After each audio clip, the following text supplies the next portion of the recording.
Vamos então dar início a essa aula prática do curso de análise de estabilidade linear. O assunto é a continuação da aula teórica passada, onde a gente cobriu convecção,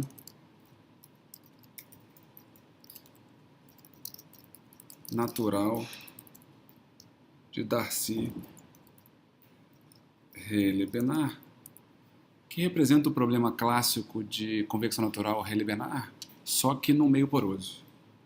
Então, meu nome é Leonardo Alves e eu sou professor da PGMEC UF. Bom, antes de começar esse processo, o ideal é começar com programando, modificando alguns comandos intrínsecos do matemática que vão facilitar a manipulação simbólica. A primeira coisa que a gente vai fazer aqui na programação é alterar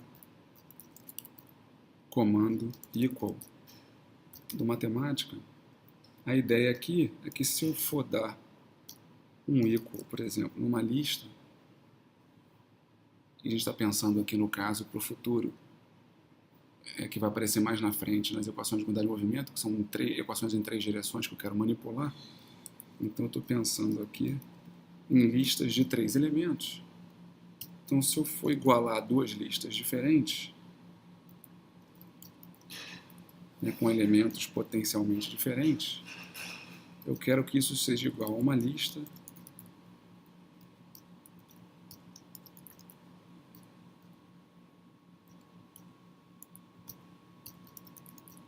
com um equal dado para cada, combinando o primeiro com o primeiro, o segundo e terceiro com o terceiro elemento de cada lista. Depois que eu terminei de fazer isso, eu posso reproteger o comando equal para não manipular ele sem querer mais para frente. Um outro comando que é importante para a gente também é o comando coefficient, que a gente sempre altera nas nossas manipulações simbólicas, onde o que eu quero fazer aqui é simplesmente dizer que se eu tiver que dar um comando coefficient numa equação, igualando dois termos quaisquer, isso aqui é equivalente a fazer o coeficiente separadamente em cada lado da equação.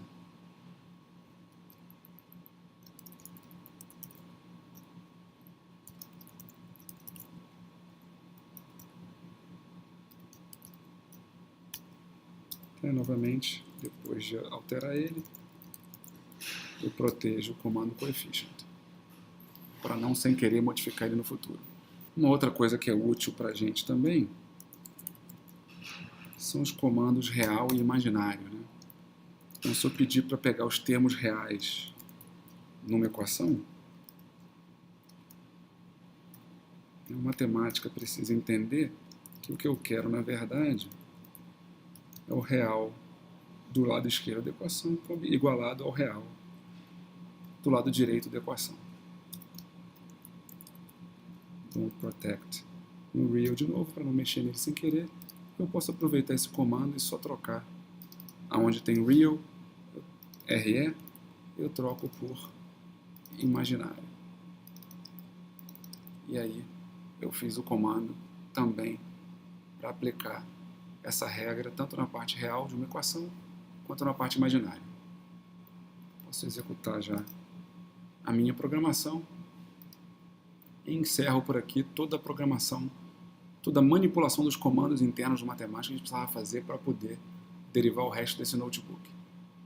Obviamente você não precisa saber dessas coisas a priori, na medida que você for derivando o seu notebook de computação simbólica, na medida que as necessidades forem aparecendo para facilitar a programação e alterar um comando, você altera na hora. Isso aqui é só a experiência que me permite, de antemão, fazer esse tipo de coisa.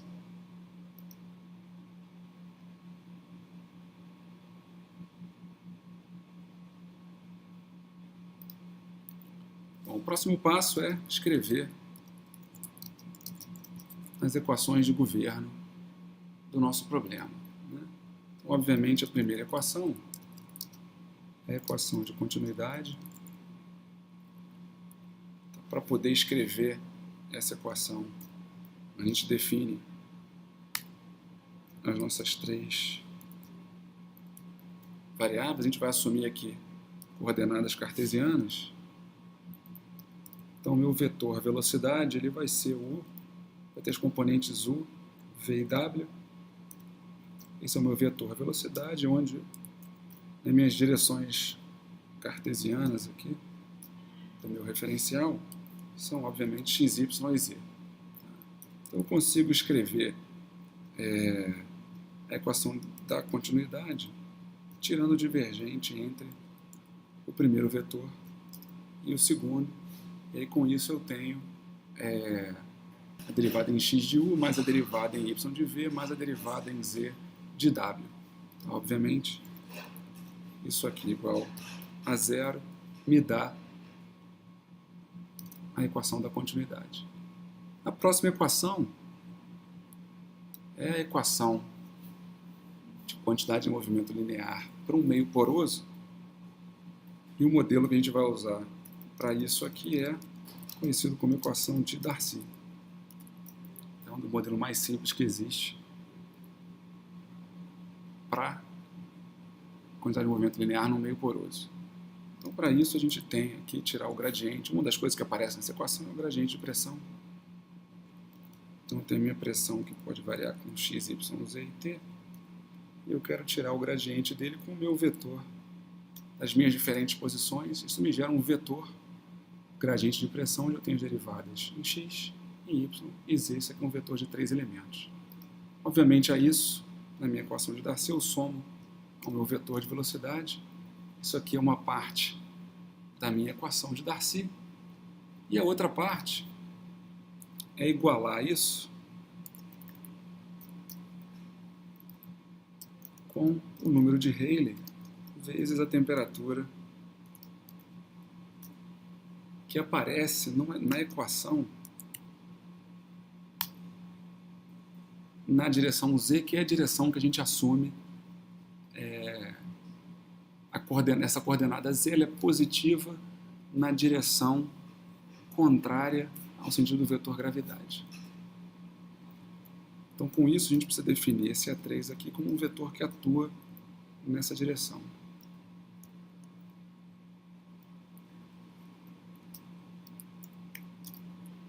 E aí, a nossa equação de Darcy pode, então, finalmente ser escrita de maneira bem simples, tirando proveito das modificações que a gente já fez na programação anterior. Nós temos aqui na direção x, y e z o modelo de Darcy. A próxima equação é a equação da energia. Nós temos a derivada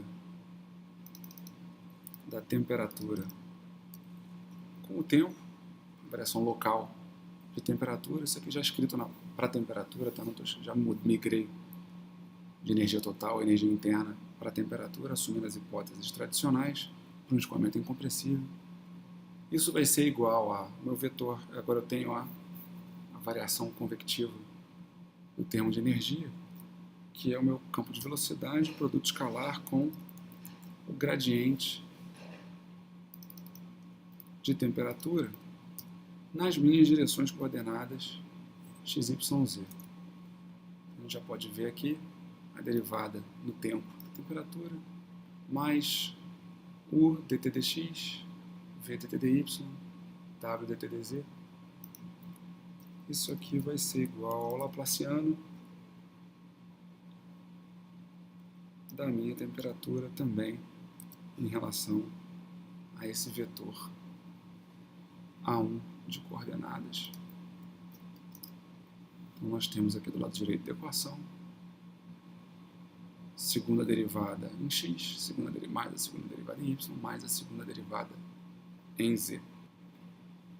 O próximo passo agora é definir, já que a gente tem um modelo pronto, é definir qual é o escoamento cuja estabilidade a gente vai analisar, que é o que a gente chama de escoamento base. Tá?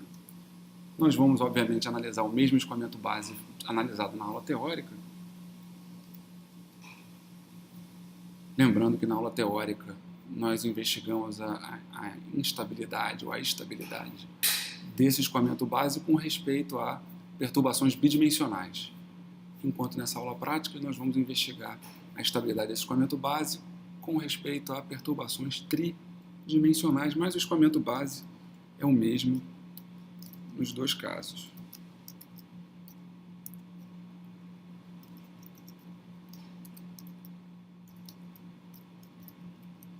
Lembrando que esse escoamento base era uma solução condutiva, ou seja, o fluido está em repouso, por isso que as velocidades são nulas e o perfil de temperatura é linear, que é o típico de uma solução condutiva.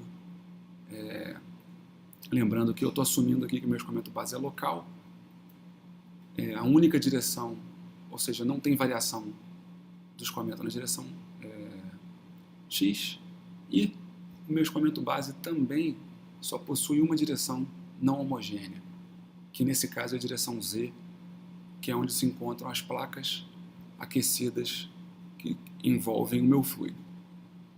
Então, em Z igual a 0, minha temperatura base dá 1, já na forma adimensional, como as equações anteriores, e em Z igual a 1, minha temperatura é igual a 0, onde eu boto um B na frente para distinguir essas variáveis das anteriores, né? Minha variável original, temperatura e velocidades, das minhas velocidades e temperaturas base. Então esse é o escoamento base que eu vou analisar. O próximo passo é definir a linearização do meu problema.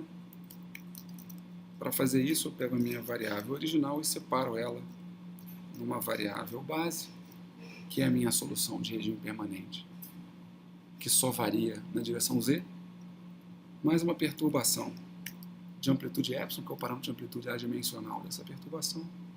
E, a princípio, a minha perturbação, como o meu problema agora é tridimensional, ela pode variar nas 3 direções. Então, essa aqui é a cara da separação usando função pura no matemática, para garantir que ele vai substituir isso não só nos valores de U, mas também para qualquer derivada. Eu copio essa fórmula e uso ela também para V e para W. Obviamente eu posso usar essa fórmula também para temperatura, separando ela em base mais perturbação da mesma forma. Tá?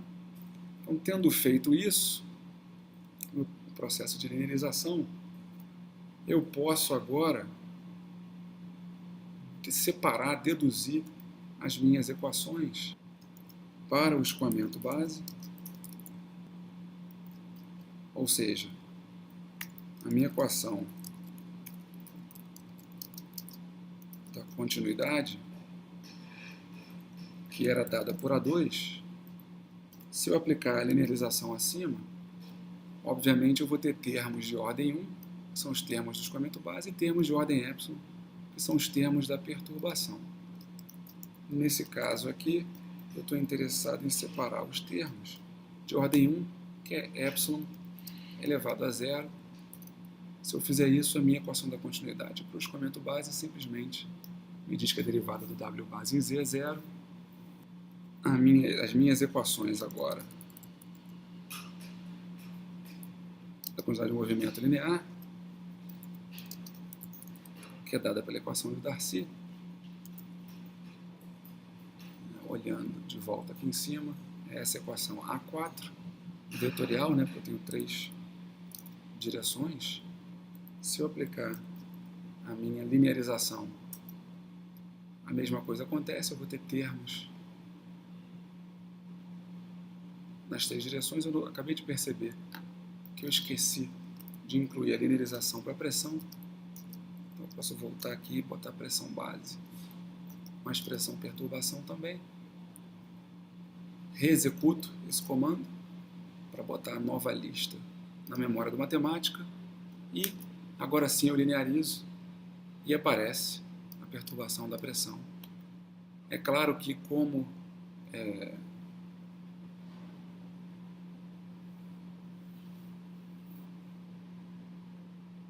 o meu escoamento base para pressão eu ainda não coloquei na minha lista original, mas o meu escoamento base para pressão só varia com Z, então não tem termo de ordem 1 na equação para x, não tem termo de ordem 1 na equação para z, só aparece o termo de ordem 1 no escoamento base da pressão na equação na direção z. X e y não aparece. Então, novamente, eu estou interessado só no escoamento base, então o termo de ordem epsilon elevado a zero para essas três equações me dá esses três termos. Podemos olhar agora a equação da energia para a temperatura. Se nós voltarmos aqui em cima, vamos ver que essa é a equação A5. Então, se pegarmos a equação A5 e linearizarmos da mesma forma, chegamos nessa equação com termos de ordem 1 e ordem epsilon para as diversas variáveis. E, mais uma vez, pegamos apenas os termos de ordem 1, que é, mais uma vez, pegamos os termos de ordem 1, que é epsilon elevado a zero. Então, minha equação de energia para o escoamento base fica com essa cara. Uma coisa interessante a se fazer aqui é verificar se essas equações, se o escoamento base que nós definimos antes, realmente satisfazem essas equações. Então, eu posso substituir B0 aqui dentro. Então, o escoamento base que eu defini satisfaz essa equação. Se eu pegar D1 e substituir o escoamento base,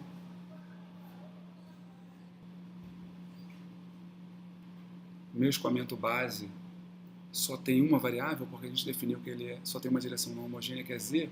Então, não preciso botar 3 aqui, eu só preciso botar um hashtag, reexecuto para guardar um novo vetor na memória, e agora sim eu substituo, eu não tenho mais problema. Isso aqui me dá uma coisa interessante, porque eu estou vendo que as duas primeiras equações, na direção x e y, ficam automaticamente satisfeitas, e a terceira equação me diz, ao resolver, quem é o escoamento base para a pressão, que eu não tinha resolvido antes. Então eu posso chamar isso aqui de um D3, pegar a terceira equação do D3, se eu mandar o matemática resolver essa equação para PB, ele me dá essa resposta. Eu fico então tendo definido também, deixando, eu não digo aqui que o PB depende de Z, eu deixo apenas PB para ele já me dar a resposta como função pura. Eu não preciso nem guardar isso numa variável. Eu posso pegar essa expressão aqui para PB e voltar. Aliás, tudo que eu preciso fazer é acrescentar isso no meu vetor do escoamento base. Então eu vou usar o comando B0 é o meu vetor de escoamento base, eu vou usar o comando, vou chamar de B1, né, para dar um nome diferente. Eu vou pegar o vetor B0 e vou acrescentar na última posição a minha função pura para a pressão. Então isso aqui vai ficar sendo B1, vai ficar sendo a minha nova solução base, que é essa expressão para PB que eu preciso usar para satisfazer a equação de Darcy na direção Z. Eu posso verificar isso aqui, simplesmente refazendo o D3, que era esse cheque, só que agora, ao invés de substituir B0 em D1, eu substituo B1. E eu posso pedir para a matemática simplificar essa equação, e eu vejo que com essa forma para pressão, eu satisfaço a minha última equação. Então essa é a solução base para pressão, dado esse escoamento e dado esse perfil de temperatura. Obviamente aparece uma constante na pressão quando eu integro, só que esse é um escoamento incompressível, então o valor absoluto da pressão para mim é irrelevante. A única coisa que importa é o gradiente de pressão no escoamento incompressível, então eu não preciso me importar em qual é o valor que essa constante precisa receber.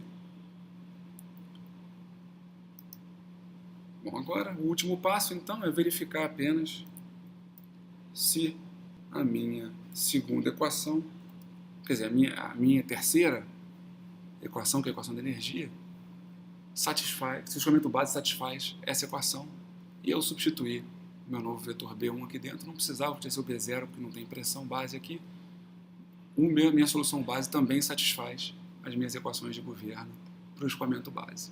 Então, deduzir as equações do escoamento base, assumindo, a partir do meu modelo original, assumindo que ele só variava na direção Z, substituir o escoamento base que eu tinha definido antes dentro dessas equações do escoamento base e verifiquei que todas as minhas soluções de regime permanente selecionadas para representar o escoamento base satisfazem as minhas equações do escoamento base e já me dizem também quem tem que ser a minha pressão base, de modo que o meu perfil de velocidade satisfaça as minhas equações de continuidade e Darcy. Uma vez definido quem é o escoamento base, o próximo passo então é definir quem são as equações para as perturbações. O processo é essencialmente o mesmo, eu posso até copiar, por exemplo, essa parte da equação da continuidade. Eu vou chamar de E agora, que é o próximo passo. Vou pegar as minhas equações A0, A2, que é a equação da continuidade do problema original. Vou substituir a linearização, só que agora eu vou coletar os termos de ordem epsilon elevado a 1. São os termos de ordem 1, são os termos lineares do meu problema. Então essa é a cara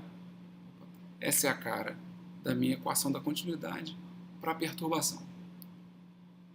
Mais uma vez, posso aproveitar aqui o que eu já fiz para o escoamento base, para a equação de Darcy. Posso botar aqui embaixo, tomando cuidado para mudar o nome da minha variável, chamar de E1 agora. São as minhas equações originais de Darcy, substituindo a linearização, coletando agora não mais os termos de ordem 1, que são os termos de ordem epsilon elevado a 0, mas os termos de ordem epsilon elevado a 1, que são os termos de ordem 1, são os termos lineares. Então essas ficam sendo as minhas equações de Darcy para perturbação linear. Tá? Obviamente ela assume a mesma cara, porque tanto a equação da continuidade quanto a equação de Darcy são lineares, então a cara da equação, tanto para a variável original quanto para a perturbação linear, assume a mesma forma. E por último, eu posso vir aqui para a minha equação de energia, aproveitar o que eu já escrevi, substituo aqui, lembrando de mudar o nome da variável de D2 para E2, pego a minha equação de energia original, da minha variável original, era A5, substituo minha linearização e coleto novamente os termos, só que agora de ordem epsilon elevado a 1, são os termos lineares, e a minha equação fica dessa forma. A gente pode notar que essa equação é ligeiramente diferente da anterior, porque ela possui termos não lineares provenientes do termo convectivo, termo de convecção de energia, na minha equação, onde eu tenho U escalar grade T. Então eu vou ter U base vezes T derivada do grade do T perturbação, mais U perturbação vezes o grade do T base. Tá? Já assumindo que o meu escoamento base varia só com Z, alguns termos naturalmente desaparecem e minha equação de perturbação linear fica com essa cara. Diferentemente da equação da continuidade de Darcy, por causa desses termos não lineares, aparecem termos do escoamento base na equação da energia. Eu vou pegar essa segunda equação e já vou substituir os valores do escoamento base, já definidos aqui em B1, e vou substituir nessa equação para simplificar ela ainda mais. Então ela assume uma cara mais simples, dessa forma, lembrando que toda vez que a gente chamar essa equação E3, já vai ter o escoamento base substituído dentro dela. O próximo passo agora é decompor essas perturbações lineares em modos normais.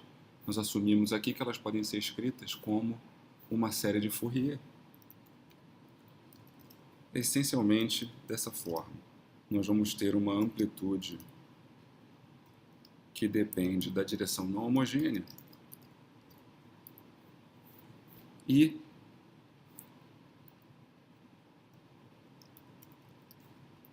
isso vai estar multiplicado por uma exponencial com autovalores associados às direções homogêneas. Então, nós temos um número de onda na direção x, um número de onda na direção y e uma frequência no tempo.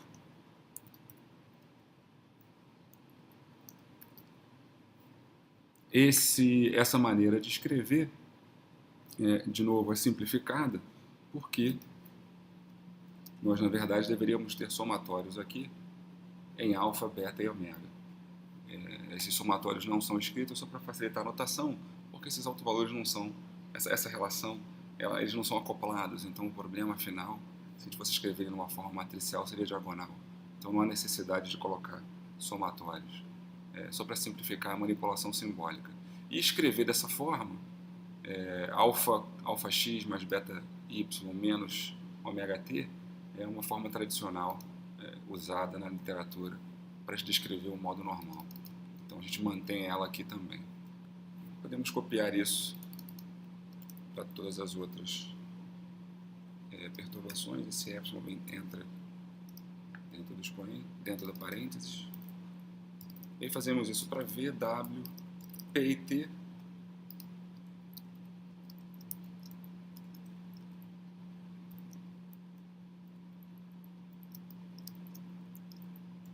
P e T.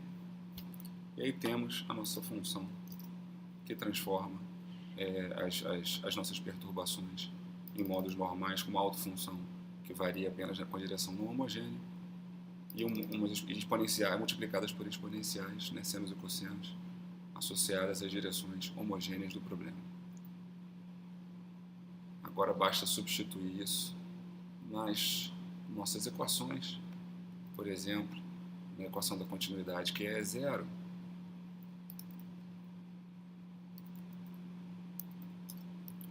Se substituirmos a decomposição em modos normais, pedindo para a matemática simplificar esse resultado, assumindo que essa exponencial é positiva, reduzimos o problema para essa EDO em Z, envolvendo a autofunção para componentes da velocidade na direção U, na direção x, y e z. Agora é só fazer a mesma coisa para a equação de Darcy e para a equação de energia, que são as equações E1. E nesse caso aqui é 3. E3 é energia, E1 é Darcy. Então substituímos E0, é o mesmo procedimento, vou aproveitar então copiar a célula anterior, trocando só o E0 por E1. Isso aqui fica sendo o F2. Posso dar um table form para facilitar a visualização. E aqui está a versão da equação de Darcy nas 3 direções, né, coordenadas. Agora só apenas para as amplitudes ou autofunções dos meus modos, das minhas perturbações, né, que são o que a gente está chamando aqui de modos normais. E novamente fazemos a mesma coisa para a equação da energia e chegamos nesse resultado. Então temos agora as 3 equações escritas na forma de modos normais para o nosso problema das perturbações lineares e modais, né? Essa que a gente chama de análise modal. É possível notar que essas equações podem ser combinadas de modo a reduzir seu número para uma única equação. O problema pode ser resolvido como está, ele não precisa ser modificado a partir desse momento. Tá? A gente pode resolver essas equações, essas 5 equações, da quantidade de Darcy e energia, como estão. Mas para facilitar a manipulação simbólica do problema, é mais fácil tratar essas equações, manipulá-las de modo a unificá-las numa única equação. Isso é o que a gente vai chamar aqui da nossa equação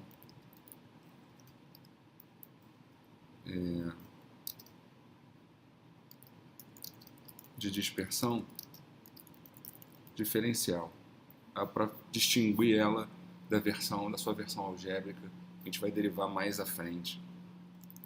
Mas para fazer esse processo de reduzir o número de equações do problema, a gente começa simplesmente pegando as 2 primeiras equações, né, na verdade, de Darcy e resolvendo para U e V, para as autofunções em U e V.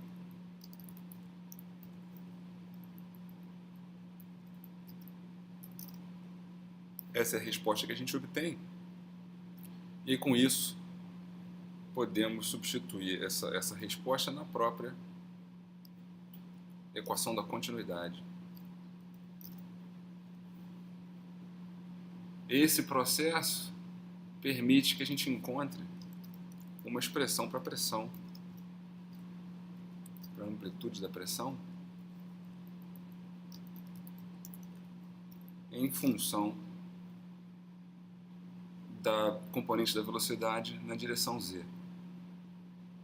Então agora, nós podemos pegar essa expressão para a pressão, substituindo a terceira equação de Darcy, e com isso eliminar a pressão e as duas primeiras componentes do vetor velocidade do problema, reduzindo nosso sistema para apenas duas equações, né? É claro, se você notar que aqui aparece a derivada da pressão em z, nós temos a pressão em z. Então, para fazer esse processo de substituição, na terceira equação, que é o F2,3, nós precisamos substituir a derivada daquela equação em relação a z. Fazendo isso, nós obtemos essa equação que, combinada, possui, né, apenas a autofunção da temperatura e a autofunção da componente z da velocidade, junto com a equação da energia, que também só tem as mesmas duas componentes. Mais uma vez, a gente pode perceber que dois tipos de equação diferentes podem ser derivados aqui, né? A gente pode remover a equação, resolver a equação da energia para Wn e substituir na equação de cima, achando uma única equação para a temperatura, ou nós podemos resolver essa equação combinada que acabamos de derivar para a temperatura e substituir na equação de energia para encontrar uma única equação para W. Tanto faz, o procedimento é o mesmo nos dois casos. O que a gente vai fazer aqui é resolver, construir uma equação só para Wn. Para isso, podemos fazer isso logo aqui em cima, que é resolver essa equação para Wn de z.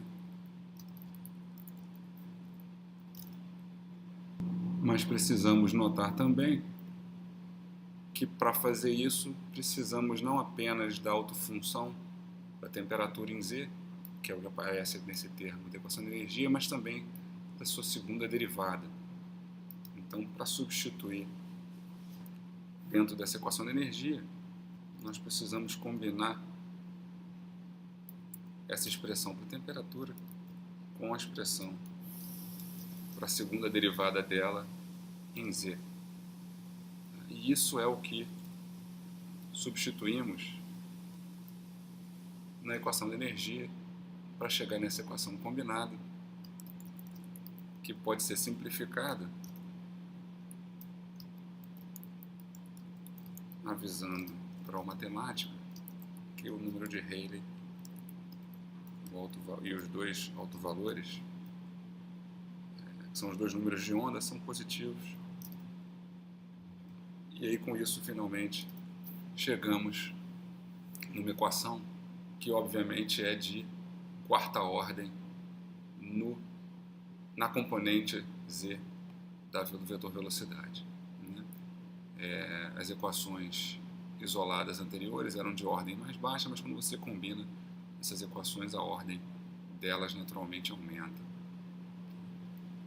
Nesse ponto, então, que precisamos discutir quais são as condições de contorno que nós podemos usar, né?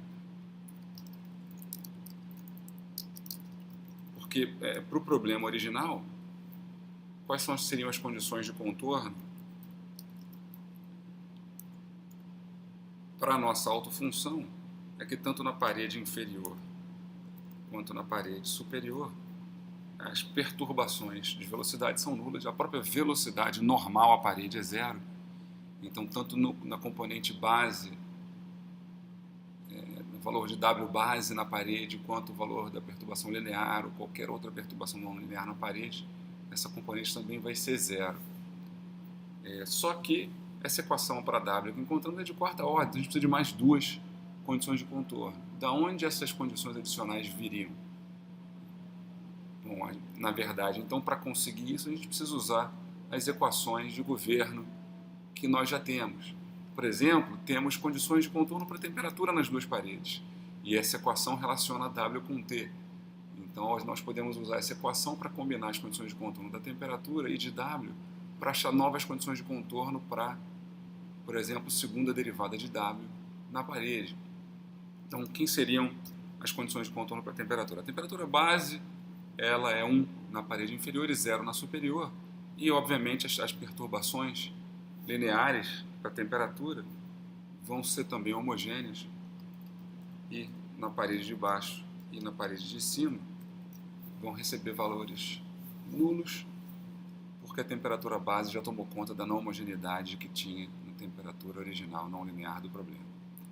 Então essas seriam as condições de contorno do nosso problema.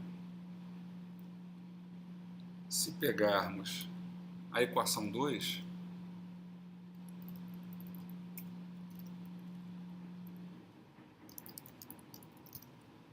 e resolvermos isso com a segunda derivada de W, Wn, né?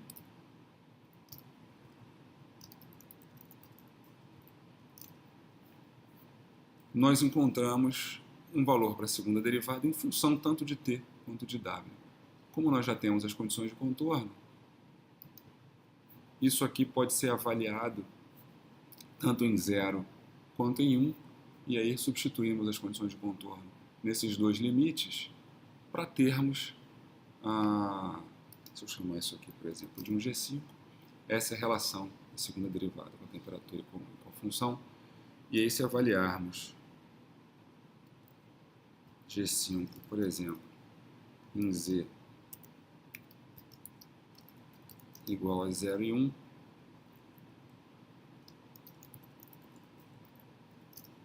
nós teríamos essas duas relações, e aí basta substituir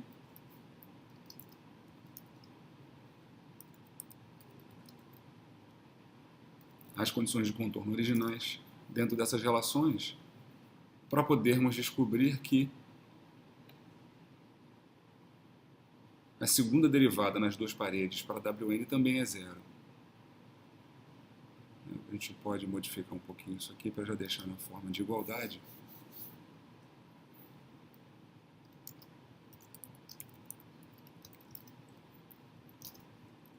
Então, essas seriam as novas condições de contorno. E para escrever um conjunto de condições de contorno original, eu só simplesmente junto as duas primeiras condições para W com essas duas novas condições para Wn. E aí temos então um vetor com 4 condições de contorno para W, que pode ser utilizado junto com a minha equação de quarta ordem para W, para resolver a minha equação de dispersão diferencial. Essa equação com essas condições de contorno. Essa equação de dispersão diferencial governa o comportamento de perturbações lineares modais tridimensionais. É tridimensional porque a autofunção depende da direção não homogênea Z, e as direções homogêneas x e y têm um comportamento controlado pelos números de onda alfa e beta, respectivamente. Nesse tipo de problema, é possível fazer uma transformação que reescreve essa equação de modo que ela represente um problema bidimensional modificado. E se a gente notar aqui, os números de onda alfa e beta aparecem sempre na forma de alfa ao quadrado mais beta ao quadrado. E aqui, tanto aqui, quanto nesse outro termo onde aparece 2 vezes isso. Isso significa que é possível fazer uma transformação que chamamos de transformação de Square, que pega essa equação G3 e reescreve ela. Na verdade, vamos primeiro definir a transformação. Essencialmente, o que a gente está dizendo é que eu posso pegar alfa ao quadrado mais beta ao quadrado e dizer que isso aqui representa um número de onda modificado, que eu vou chamar de K, que incorpora as duas direções homogêneas, incorpora o comportamento dessas duas direções homogêneas. Tá? Então eu vou pegar G3 e vou substituir esse H0 lá dentro.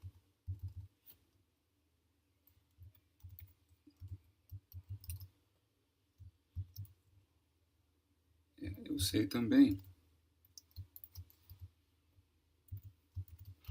que aparece duas vezes esse valor, então eu posso jogar isso para dentro de H0, no lugar desse comando. A gente escreve isso aqui e pronto.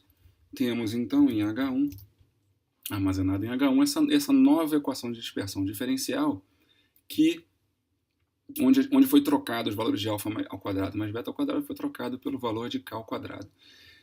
Essa transformação ela é específica desse problema. Problemas diferentes vão ter transformações diferentes, que podem incluir transformações de outros termos. Você pode precisar combinar componentes da velocidade, você pode precisar modificar parâmetros de governo, como Peclet, Reynolds, algo desse tipo. Tá? Essa transformação não é única e não funciona para sempre, mesma transformação para todos os problemas. Cada problema pode ter a sua própria transformação. O importante é que o objetivo dessa transformação é sumir com alfa e beta do problema, de modo que apareça apenas um número de onda modificado que incorpore esses dois números de onda. Tá? E você faz o que for necessário para isso acontecer, inclusive modificar variáveis, modificar parâmetros e assim por diante. As condições de contorno se mantêm as mesmas, né, que é onde a gente tinha armazenado no G7. Então esse problema aqui em H1 e H2 descreve agora a minha nova equação de dispersão diferencial, mas agora na forma de um problema bidimensional, modificado, não um verdadeiro problema bidimensional no sentido da autofunção variar na direção não homogênea Z, e o alto valor agora tem um alto valor K generalizado para as duas direções x e y. O próximo passo agora, então, é resolver esse problema dado pela essa equação de dispersão diferencial e essas condições de contorno. A solução proposta aqui vai ser uma solução em série que nós vamos desenvolver, e esse processo vai levar à construção de uma equação de dispersão, ou relação de dispersão, algébrica. Como é que a gente vai fazer isso? Primeiro vamos definir uma solução para Wn, que nesse caso aqui vai tomar a forma de uma amplitude que pode variar com esse índice m. Lembra, a gente está propondo uma solução em série, então deveria ter um somatório aqui em m, que a gente não está escrevendo só para simplificar a manipulação simbólica, mas toda vez que aparecer esse índice m aqui, associa um somatório a ele. E nesse caso aqui a gente vai testar uma função base para controlar o comportamento na direção z, dado por esse seno de lambda z. A ideia aqui é primeiro verificar se isso satisfaz as condições de contorno do problema, porque se não satisfizer, a gente tem que propor uma solução diferente. Como é que a gente verifica isso? Então é só jogar essa solução nas condições de contorno. Então o que a gente nota? Tanto o valor de Wn quanto a sua segunda derivada na parede inferior, em z igual a zero, essas duas condições de contorno são satisfeitas por essa função. O que não é satisfeito são as condições de contorno na parede superior. Então, se a gente simplificar um pouquinho essa expressão, pedindo ajuda ao matemática, avisando para ele que WA de M vão ser coeficientes números positivos, assim como lambda de M também vão ser números positivos. O que a gente descobre é que, para satisfazer as condições de contorno na parede superior, tudo que é necessário é escrever que o seno, definir o lambda m de modo que o seno dele seja zero. Isso é simples de fazer. Tudo que precisamos dizer é que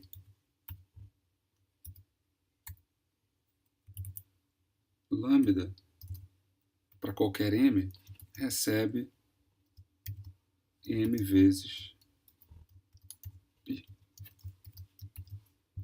Então, com essa fórmula, nós podemos satisfazer a equação acima. Deixa eu salvar esse resultado, definir isso aqui em outra variável e verificar, substituindo esse I2 dentro de I1 e pedindo para o matemática simplificar, assumindo que o m pertence aos inteiros. Então, nesse caso, a gente verifica que agora todas as condições de contorno são satisfeitas. Então, na verdade, tudo que nós temos aqui, nós podemos assumir, na verdade, né, que o meu Wn pode ser composto como um somatório de coeficientes Wa de amplitude, né, m, vezes um seno de mπz. Tá? Essa é a forma funcional do meu problema. Então, agora que a gente construiu uma solução que satisfaz as condições de contorno, a gente precisa descobrir quem tem que ser os valores de Wa de m para que assim a gente possa satisfazer, então, a equação diferencial. Então, o próximo passo é usar essa transformação em H1. Substituindo o I0 lá dentro, a gente pode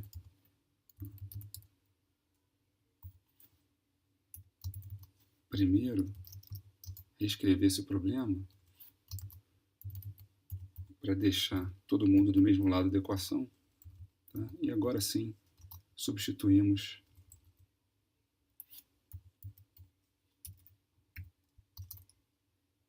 a minha proposta solução em série. Para simplificar ainda mais a análise dos resultados, a gente pode colocar em evidência tanto Wa de m quanto esse seno de lambda z. Tá fazendo isso, nós temos a seguinte equação, lembrando, né, que se aparecer um m aqui na frente, é porque tem um somatório que deveria existir. Esse somatório de seno de lambda z vezes Wa de m está multiplicado por esse coeficiente entre parênteses aqui, e esse somatório aqui tem que ser igual a zero.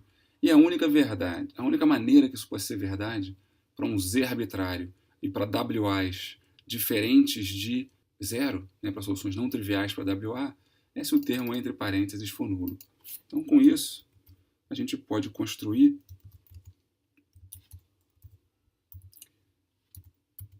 a nossa equação de dispersão algébrica, simplesmente exigindo que Wa de m seja positivo e que o seno de lambda m vezes g também seja sempre positivo.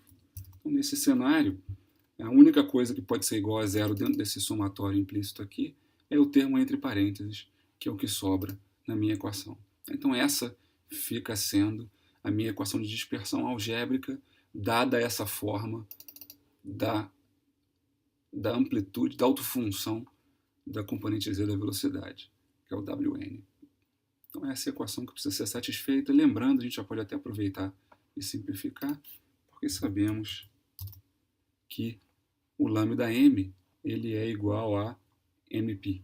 Então, substituindo esse valor aqui dentro, nós ficamos então com a equação resultante. É interessante notar, se você comparar essa equação com a equação derivada na aula teórica para a versão bidimensional desse problema, nós temos exatamente a mesma equação, só que no lugar de k, em aula a gente usou o alfa, que era porque no problema de sala ele foi derivado assumindo essencialmente que o beta era zero, né, que não havia direção y, apenas x e z. Então, nesse caso só havia um alto valor, que era o alfa, e o problema, a equação de dispersão algébrica resultante era exatamente essa, com alfa no lugar de k.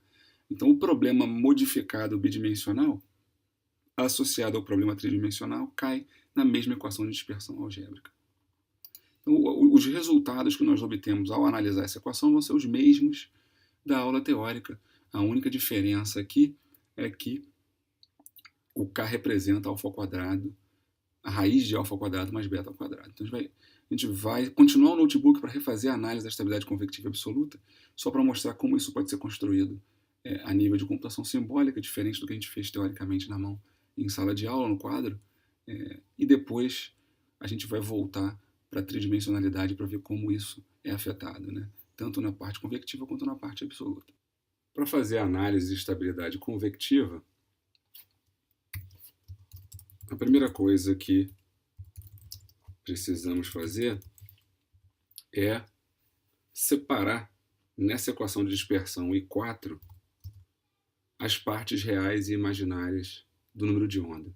A ideia aqui, e da frequência, a ideia aqui é que todas as variáveis na equação de dispersão sejam reais. Tá? Porque como essa equação é complexa, a gente precisa separar e garantir que tanto a parte real quanto a parte imaginária são satisfeitas separadamente. Isso é simples de fazer. Podemos definir, por exemplo, um comando dessa forma, onde KR e KI são as partes real e imaginária do número de onda K, e, de maneira semelhante, ômega-R e ômega-I são as partes real e imaginária da frequência. De posse disso,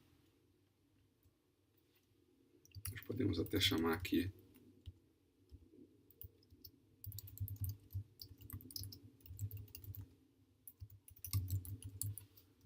dar um nome para essa parte da derivação. Então, o próximo passo é simplesmente pegar a nossa equação de dispersão algébrica, que é I4, substituir J0 lá dentro. Podemos também expandir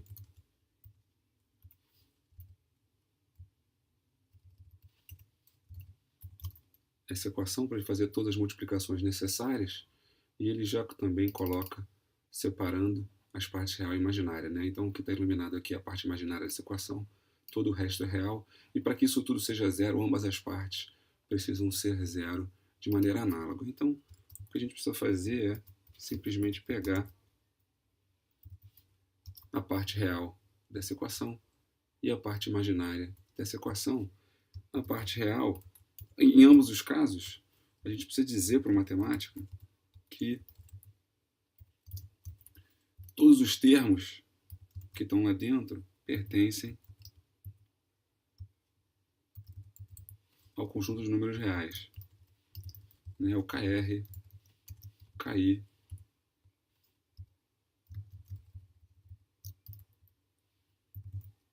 ômega-R, ômega-I,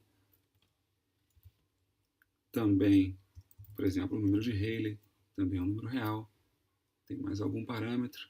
Acho que o que falta é o M, que nesse caso pertence ao conjunto de inteiros. Então, avisando para o matemática dessas dependências, ele consegue, então, distinguir e separar a parte real da parte imaginária. E essa, então, é apenas a componente real da nossa equação. Podemos armazenar isso aqui em J2. E aí basta copiar essa célula inteira e fazer a mesma coisa, armazenando agora em J3 para separar a parte imaginária. Então, essas duas equações agora, contendo apenas termos reais, precisam ser satisfeitas simultaneamente para que a nossa equação de dispersão complexa possa ser satisfeita. De posse dessas equações, podemos determinar agora a estabilidade marginal desse problema. A estabilidade marginal nada mais é do que determinar a partir de que valor do parâmetro de controle, que nesse caso é o número de Rayleigh, perturbações com números de onda específicos passam de estáveis para instáveis, né? Isso, obviamente, como o tipo de análise que a gente está fazendo é uma análise de estabilidade convectiva, uma análise temporal, esse processo se dá necessariamente com perturbações que estão na iminência de passar a crescer no espaço. Então, por isso, a gente impõe que a taxa de crescimento espacial é zero e, obviamente, a taxa de crescimento temporal tem que ser zero também. Caso contrário, a perturbação cresce no tempo. Se for positivo, se for negativo, ela decai e o problema é estável. Então, na iminência, o ômega-I também deve ser zero. Então, tudo que precisamos fazer agora é pegar nosso sistema de duas equações reais e substituir essa restrição. Então, nossas equações ficam com essa cara. E o resultado disso, já simplificado, e também reduzindo aqui o número de chaves no vetor de soluções, é só simplesmente resolver esse sistema de duas equações para Rayleigh e para frequência. Só para apresentar esse resultado num formato um pouco mais fácil de analisar. Então, essa é a expressão do número de Rayleigh como função do número de onda real para diferentes, né, aqui também, né, nesse caso do parâmetro m, que a gente ainda vai analisar. Então, essas são as curvas marginais para cada modo m, mostrando Rayleigh versus número de onda. E também é interessante notar que, em todos os casos, a frequência, a componente real da frequência, né, ela é nula, ou seja, as perturbações mais instáveis nesse problema são estacionárias, elas não se propagam. Isso aqui, podemos então usar esse resultado para analisar agora qual é o efeito do valor do m nessas curvas de estabilidade marginal, né? Como é que essas curvas se alteram para diferentes valores de m. Então, o que nós queremos analisar, na verdade, é o primeiro resultado dentro daquele vetor solução. Vamos isolar aqui o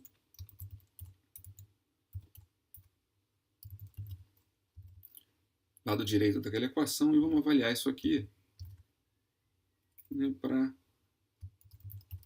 diferentes valores de m.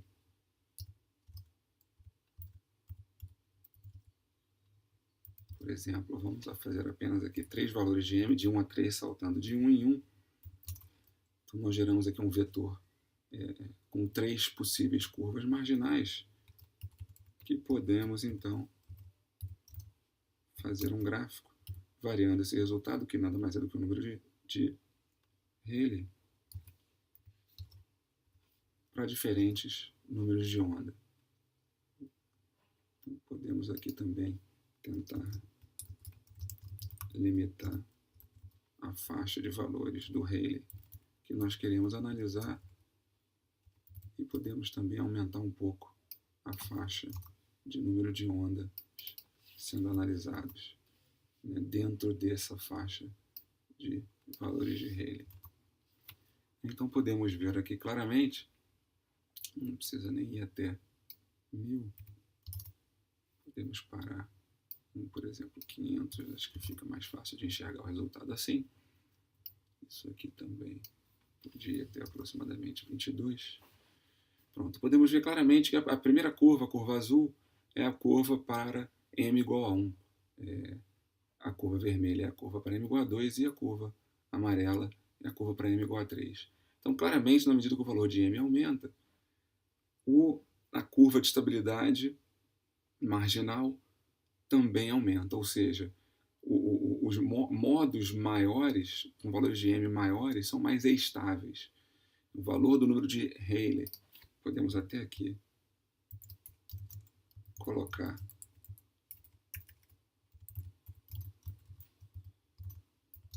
legenda no gráfico para facilitar a análise, né? Então, nós temos o número de onda Kr versus Rayleigh. Então, na medida que o valor de m aumenta, a curva de estabilidade marginal sobe,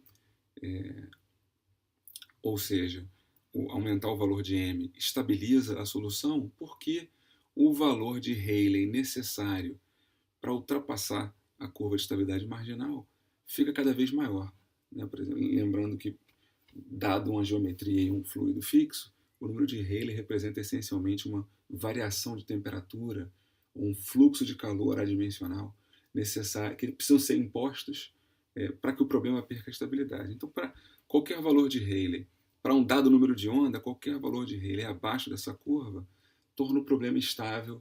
Qualquer valor do número de Rayleigh acima dessa curva torna o sistema instável, né? Por isso que essa curva é a marginal, porque ela é a curva que delimita essas duas regiões de estabilidade e instabilidade. Então, como essas curvas sobem, o número de Rayleigh que eu preciso impor é maior, ou seja, por exemplo, a variação de temperatura que eu preciso impor é maior para desestabilizar o meu sistema ou seja, ele é estabilizado. Então, o modo dominante, toda vez que eu começar a aumentar essa diferença de temperatura, o modo que vai ficar instável primeiro é com m igual a 1, e ele é a curva que interessa para a gente. Outro parâmetro interessante de analisar é o ponto crítico, que nada mais é do que o ponto de mínimo nessas curvas. Então, tudo que a gente precisa fazer é pegar a nossa expressão, que está aqui em J6. Se eu tirar a derivada dela em relação a KR e igualar isso a zero, eu posso simplesmente resolver a variável que temos agora é a J7. Podemos simplesmente resolver esse sistema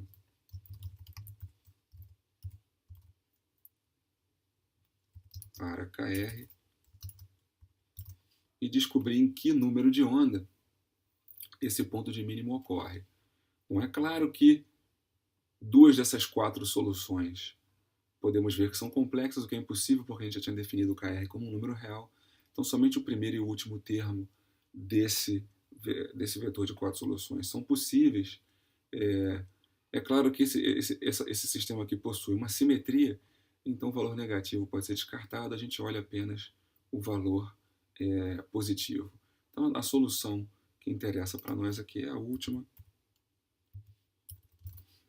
Então, esse é o valor do número de onda onde temos o ponto de mínimo. Então, como já vimos que o m igual a 1 é o caso mais instável, isso vai dar KR igual a π.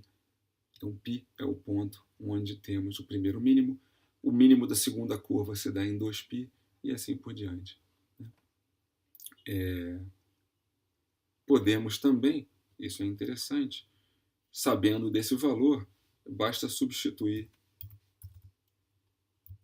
em J6 o valor do número de onda crítico para descobrir então que o valor do Rayleigh crítico nesse que é o valor do Rayleigh no número de onda crítico é dado por 4π ao quadrado para o caso de, novamente, m igual a 1. Eu não fiz isso aqui, deixa eu chamar esse cara de J8 e esse aqui de J9, trocando isso aqui por J8, vamos reexecutar. E podemos também salvar na variável J7 esse gráfico, porque uma outra coisa que podemos fazer também é calcular quem são esses pontos críticos. Seria essa segunda parte do J8 e a segunda parte do J9. Faltou um colchete aqui. É claro, a gente pode avaliar isso também para as mesmas três curvas marginais, cujos gráficos nós fizemos antes. Então, esses aqui são os 3 pontos críticos de acordo com esse cálculo. E agora, nós podemos chamar o gráfico anterior, que a gente agora armazenou em J7, mas mostrar junto com ele os pontos calculados em J10, só para aumentar o tamanho dele no gráfico. Então, simplesmente eu joguei por cima os valores desses pontos calculados em cima do gráfico anterior para que possamos ver aonde estão os pontos de mínimo em cada curva. Esses aqui são os pontos críticos para essas curvas e o ponto crítico dominante, é claro, é o associado ao modo J igual a 1, que está no alto valor π, número de Rayleigh 4π ao quadrado, que é exatamente o mesmo valor do ponto crítico encontrado para o problema bidimensional. Isso significa que o resultado atual reproduz o resultado bidimensional no sentido de que, se fizermos, por exemplo, beta igual a zero nesse problema, nós caímos no caso bidimensional onde alfa é igual a π, ou se fizermos alfa igual a zero, nós caímos no caso bidimensional, onde beta é igual a π, no ponto crítico, né? O mais importante aqui é notar que qualquer combinação de valores de alfa e beta que nos leve a um valor de k igual a π vai gerar uma perturbação crítica. Isso significa que todas as perturbações bi e tridimensionais são igualmente instáveis no ponto crítico. Tá? Ou seja, nós temos infinitos tipos de perturbações tridimensionais, onde qualquer combinação de alfa e beta que leve a um k igual a π vai ser uma perturbação que vai ser desestabilizada quando o valor de Rayleigh passar de 4π ao quadrado. Isso vai acontecer com qualquer perturbação tridimensional que leve a um valor de k igual a π. Também vai acontecer com as perturbações bidimensionais, onde alfa é igual a π e onde beta é igual a π. Bidimensional no sentido que alfa é igual a π com beta igual a zero, e no sentido que beta é igual a π com alfa igual a zero. Então, esse problema, perturbações bitridimensionais são igualmente instáveis, né? Isso é parecido com algo que também é conhecido na literatura como o teorema de Squire, que é diferente da transformação de Squire. O teorema de Squire diz que perturbações bidimensionais são mais instáveis que perturbações tridimensionais. Isso não é verdade de maneira universal, isso varia de problema para problema. Nesse caso aqui, talvez você possa pensar numa variante desse teorema de Squire, mas que diz que as perturbações bitridimensionais são igualmente estáveis no ponto crítico. Agora que nós encontramos os limites marginais e críticos para o início da instabilidade convectiva, a gente pode buscar, então, da mesma forma, o início da instabilidade absoluta. O próximo passo é verificar a instabilidade absoluta do nosso problema. Como nós havíamos mencionado antes, ao fazer isso, nós vamos usar as condições de velocidade de grupo zero e, por causa disso, a transformação de Squire não pode ser mais utilizada aqui no H0. Essa transformação vai ter que ser desfeita, né, em relação à nossa equação algébrica I4. Então, nossa equação algébrica de dispersão é essa, e H0 é a transformação de Squire. A gente pode reverter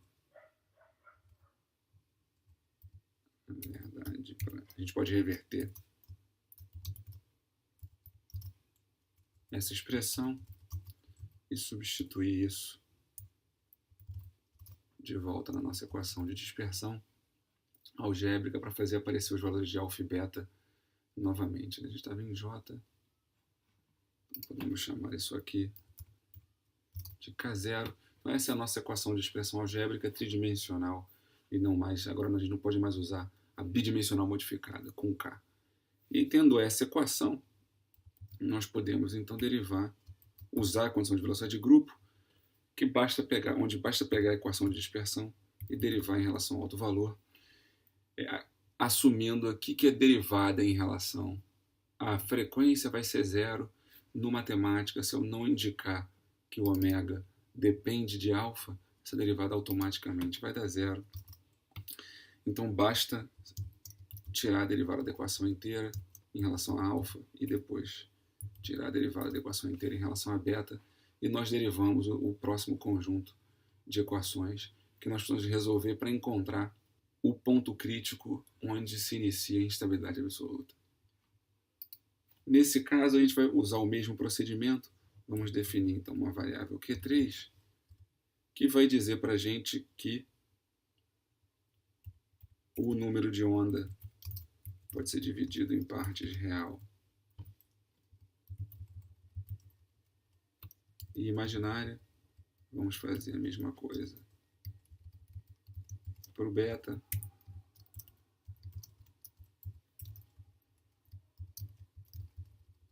E fazer a mesma coisa para o ômega.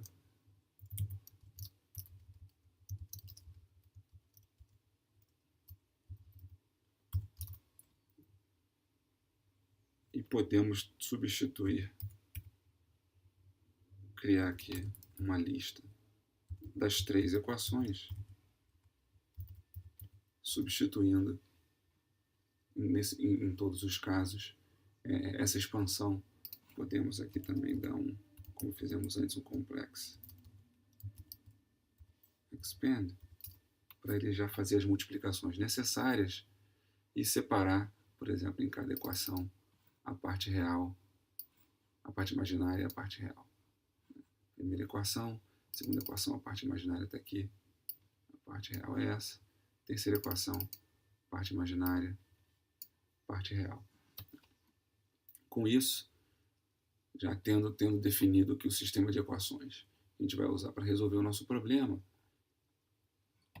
para analisar o início da instabilidade absoluta, nós não podemos mais impor que o alfa i é igual a zero, porque existe a possibilidade da perturbação estar crescendo no espaço, mas nós ainda podemos impor que o ômega i é igual a zero, porque é só depois da transição para a estabilidade absoluta que as perturbações vão começar realmente a crescer temporalmente em relação à referência no laboratório.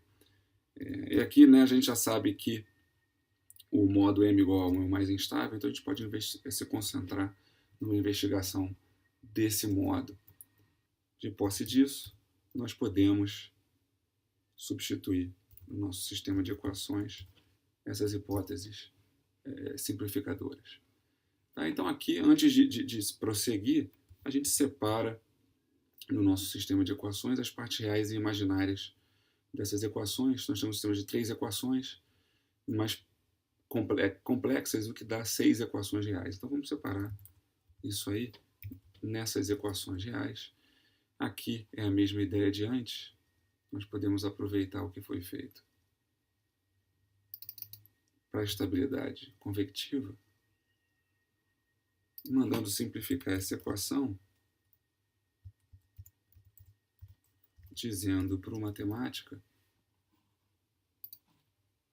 que essas variáveis todas são reais, só que agora a gente troca o K por alfa e escreve a mesma coisa para o beta.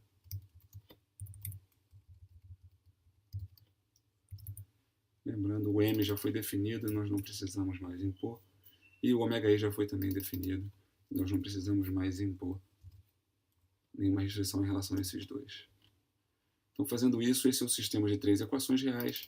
É só copiar essa célula, mudar o nome da variável e trocar agora isso aqui para fazer a mesma coisa para a parte imaginária do nosso sistema. Então, esse aqui é o sistema de equações para a parte imaginária. A gente pode juntar isso tudo num novo sistema de equações, né? O K7 e o K8.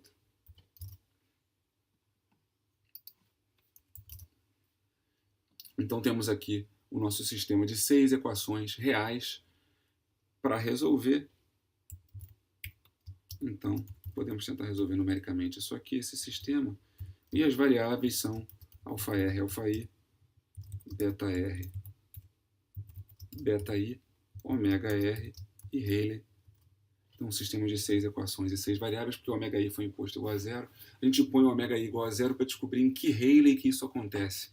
Uma maneira alternativa de analisar esse problema seria impor o valor de Rayleigh e descobrir qual é o valor de ômega I para aquele valor de Rayleigh.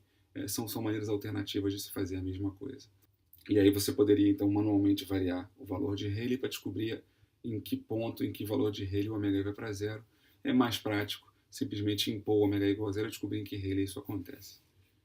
Então, resolvendo esse sistema, a matemática nos dá uma mensagem de alerta dizendo que existem infinitas possíveis soluções para esse problema, o que não é não é algo inesperado. A gente já sabia da análise convectiva que existem infinitas perturbações diferentes que vão transicionar no ponto crítico. Então, no caso absoluto é a mesma coisa. Podemos, para facilitar a visualização, usar o comando tableform. E aqui a gente nota que de cara que algumas soluções já não fazem muito sentido, porque nós sabemos que as variáveis são todas reais. Então qualquer solução onde essas variáveis são complexas são soluções que a gente pode descartar. Tá? Então você vê aqui que todas essas soluções aqui são descartáveis. Tá? Onde nós temos autovalores, números de onda alfa e beta complexos. E nós só podemos descartar também essas soluções todas onde o Rayleigh é zero, porque nós sabemos que a instabilidade absoluta ela vem sempre depois, né, num parâmetro de controle, num valor maior do que o valor crítico da instabilidade convectiva. Então, zero não pode ser uma solução. Com isso, a única solução restante nessa lista dada pela matemática são as duas primeiras. Então, a gente pode restringir a nossa análise às duas primeiras soluções.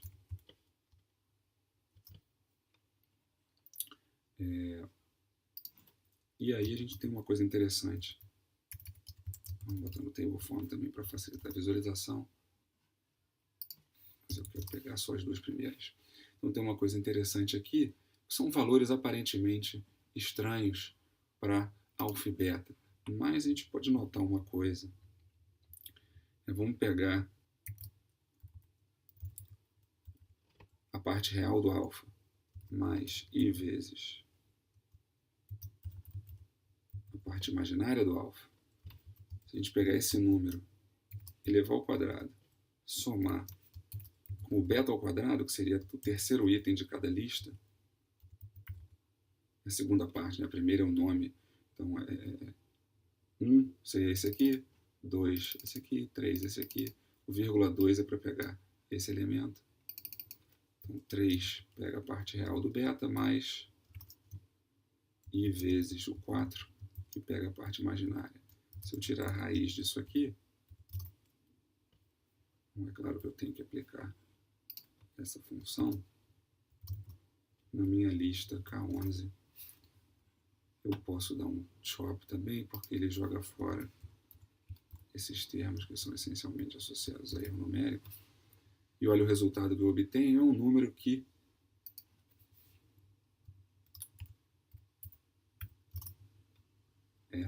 isso aqui eu posso botar dentro do chop, né? Ele já arredonda para zero.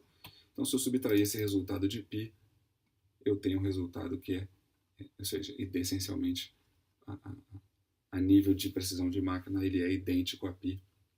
Ou seja, esses autovalores, esses números de onda encontrados, levam ao caso onde K igual a π, que foi o caso que a gente analisou na instabilidade convectiva. A mesma coisa está acontecendo aqui. Tá? E, da mesma forma, a gente pode analisar também algo parecido acontecendo para o Rayleigh. Só que a gente não precisa fazer essa conta toda, mas se pegarmos aqui o último elemento, aquilo ali está dando a 4π ao quadrado. Se eu subtrair o último elemento de cada vetor, que é esse número aqui, né, os dois são iguais, se eu subtrair isso de 4π ao quadrado, que é o resultado do Rayleigh crítico para o início da instabilidade convectiva, eu também tenho 0 e 0 como resposta. Ou seja, aquele número ali ele é 4π ao quadrado. Isso significa que a instabilidade absoluta ela acontece ao mesmo tempo que a instabilidade convectiva. Então, o meu sistema, na verdade, ele transiciona de estável para absolutamente instável direto, sem passar por uma região de instabilidade convectiva. Essa é uma característica clássica dos problemas de Rayleigh-Bernard e Darcy-Bernard para fluidos newtonianos. Esse valor do ponto crítico para a transição para a instabilidade absoluta ele foi encontrado usando as condições de velocidade de grupo zero. Só que nós sabemos que essas condições elas são úteis apenas para encontrar o ponto de Sela. Isso não prova que realmente esses pontos de Sela são uma transição, ou seja, satisfazer essa condição que a velocidade de grupo tem que ser zero é uma condição necessária, mas não suficiente para se ter uma transição para a estabilidade absoluta. Para fazer isso, nós precisamos, então, verificar se os modos envolvidos na formação do ponto de Sela vêm de lados opostos do plano complexo, do mapa de número de onda complexo. Essa é a verificação de colisão, que a gente chama na literatura.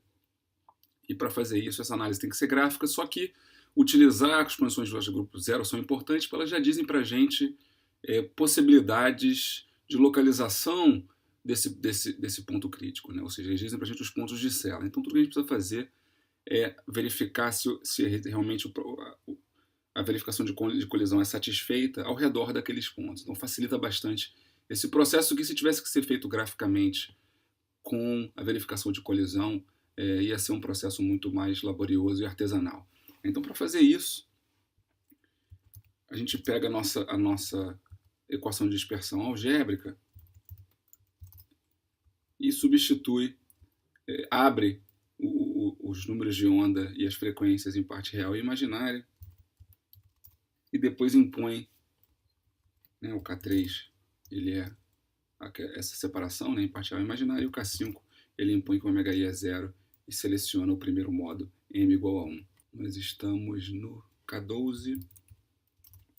Então essa é a nossa equação de dispersão. Podemos dar também um complex expand nessa relação, e aí separar de novo as partes reais e imaginárias dela.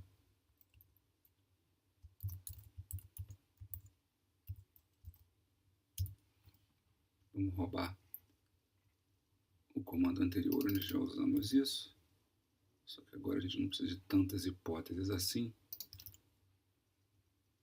Uma outra hipótese adicional que a gente pode fazer aqui, já que os modos bi e tridimensionais são equivalentes, como a gente viu até pelo próprio resultado que esse cálculo numérico deu, os números de onda foram arbitrários, foram oblíquos, a gente já imagina que, pela própria física do problema, os modos 2D e 3D, qualquer modo que dê um valor de k igual a π, vai transicionar de maneira igual. Então, para simplificar a nossa vida, a gente pode dizer que o beta r é igual a zero e o beta i também são iguais a zero. Aí as equações ficam bastante mais simples, para facilitar o processo.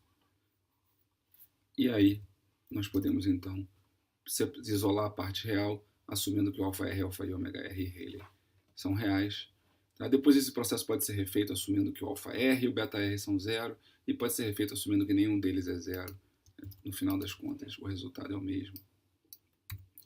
Então vamos para o 14, que agora é pegar apenas a parte imaginária. Então, o nosso sistema de equações seria o K13 e o K14. É o sistema de duas equações que a gente precisa resolver para encontrar os valores de alfa I e alfa R, dados os valores de ωr e Rayleigh, para poder fazer um mapa complexo. Infelizmente, esse sistema de equações não tem solução analítica. Então, para resolver, nós vamos ter que atribuir valores de Rayleigh. Por exemplo, vamos começar com o crítico, que a gente conhece, e de ωr também, para esse sistema, para então pedir para a matemática resolver isso para alfa R e alfa I numericamente. Então, aí ele me dá alguns valores. Obviamente, de novo, alguns resultados são complexos, então por isso eles não interessam para a gente. Isso, na verdade, para mim não faz, para a gente não faz muita diferença. Eu posso só guardar esse resultado. E aí, para um dado valor eu posso definir aqui fora, fazer um loop. Por exemplo, eu posso fazer um do, criar uma lista e fazer um do, mandando ele para aquele valor de RRR e para um certo valor de www que eu vou especificar. Ele resolve isso e acrescenta a essa lista a solução que ele acabou de encontrar, as soluções, né? Ele acabou de encontrar em K16, ele faz isso para valores de www, por exemplo, indo de -2 a 2, num passo de 1 sobre 20, por exemplo. Então a gente pode mandar rodar isso aqui. Ele demora um pouco para executar. E aí depois eu posso fazer um list plot. Assim, uma coisa que eu não fiz foi, na hora de mandar resolver isso aqui, eu tenho que eliminar os nomes das variáveis de dentro do vetor solução. Esse comando faz isso. Agora sim eu posso plotar meu resultado. Note que, né, o problema é simétrico. o que eu estou plotando aqui é axis label, para dar o nome das variáveis, é simplesmente alfa R versus alfa I. Eu posso também, para facilitar, só mudar a coloração desse gráfico. E eu posso controlar também o que está sendo a faixa que vai ser o que a gente vai fazer esse gráfico, para também não precisar ficar mostrando coisa demais. Então está aqui o nosso gráfico. Então vamos analisar aqui casos, por exemplo, onde o número de Rayleigh está 1% abaixo do crítico. Podemos armazenar essa solução numa variável chamada lista 1.